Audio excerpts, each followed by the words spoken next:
Have you ever looked back at your past and thought, maybe I've messed up too much. Maybe it's too late for me. Maybe my story is already written? If that's you, listen carefully. Your past does not define your future. Your mistakes are not the end of your story. You've made mistakes like everyone else. Your mistakes are lessons to teach you how not to go about things in the future. They are part of the needed component of your life. Yes, you may have failed. Yes, you may have made mistakes, bad decisions, or even carried regrets so heavy they keep you awake at night. But here's the truth nobody told you. Your past is not a prison sentence. It's a classroom. It's a teacher. And the scars you carry are not proof that you're broken. They're proof that you survived. Failure is an event, not an identity. Failure is not final. God specializes in giving beauty for ashes, strength for weakness, new beginnings for broken pasts. God will never hold your failings against you as long as you learn from them and desire to do better. In fact, God uses our failings to help other people in similar circumstances after helping us to overcome those failings. In this video, I'm going to show you why your history does not determine your destiny, how to break free from the weight of your past, and how to create a future so powerful that people will forget you ever stumbled.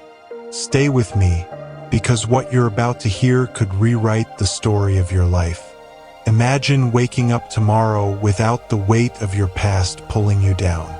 Imagine no longer being haunted by the mistakes you made, but instead fueled by the lessons they taught you. Picture yourself stepping boldly into new opportunities, confident that your best days are not behind you. They are ahead of you.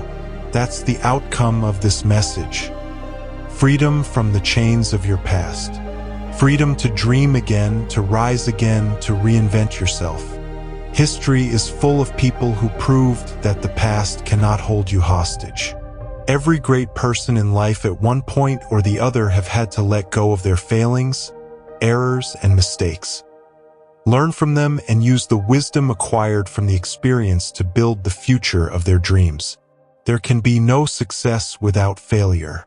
There can be no better you without a not-so-good version of yourself. Oprah Winfrey was told she didn't belong in television. She became a television icon. Steve Jobs was fired from the very company he created. He was able to launch a huge comeback and took back what belonged to him. Nelson Mandela spent 27 years in prison yet became a president and a global symbol of hope.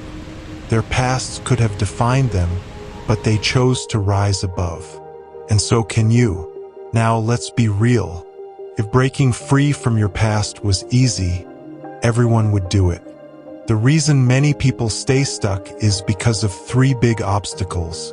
1. The voices of shame and guilt. They whisper, "You're not good enough. Remember what you did. Remember who you were." 2. The opinions of others. Sometimes the people around you refuse to let you grow. They keep reminding you of your past like a broken record. 3. Fear of failure. You tell yourself, what if I try again and fail again? These obstacles are real. But here's the shift. Obstacles are not stop signs. They're stepping stones.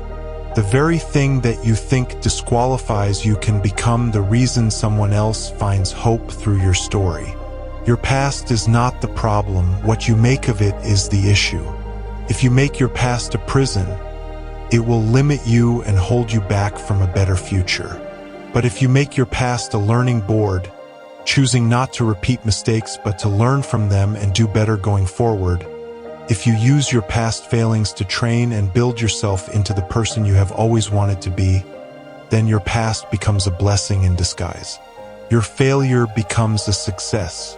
It becomes something that used to bring you pain but now has become an inspiration for other people. So yes, your past will whisper. People may doubt you.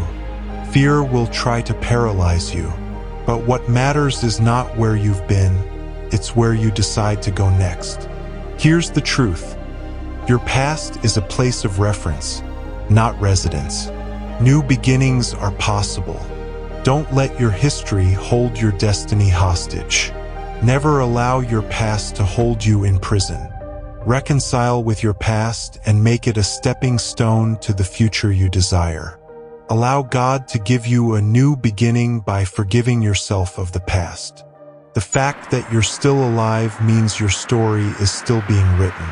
The pen is in God's hands, not your past's. You are not the same person you were 5 years ago or even yesterday. Human beings are designed to grow, to evolve, to transform. And the fact that you've made it this far means your story isn't finished. Think about it. A seed must be buried in darkness before it grows into a tree. Gold must be refined in fire before it shines.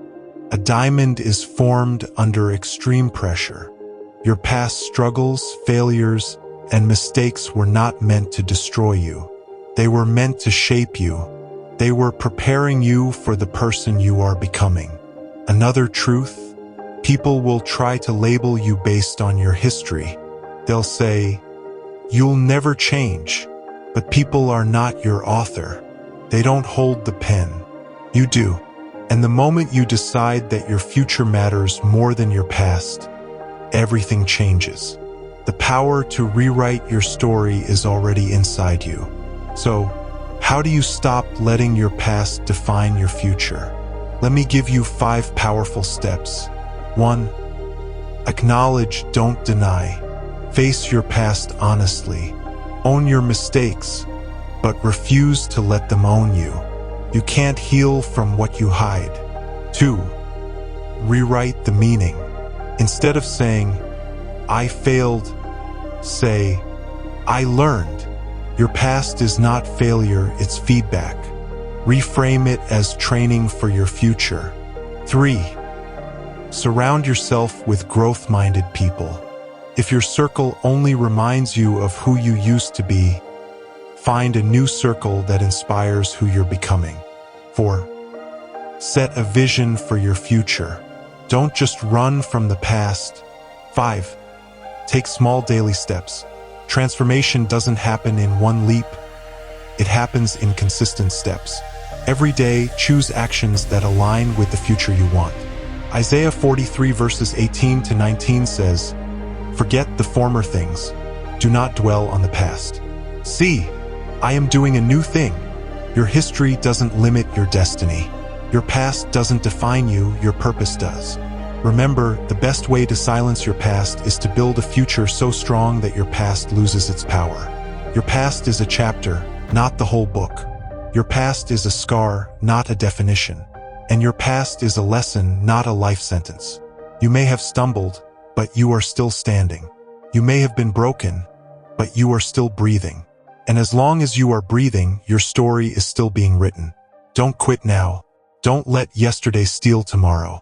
Decide today that your future will be brighter, bolder, and bigger than your past. Your past does not define your future.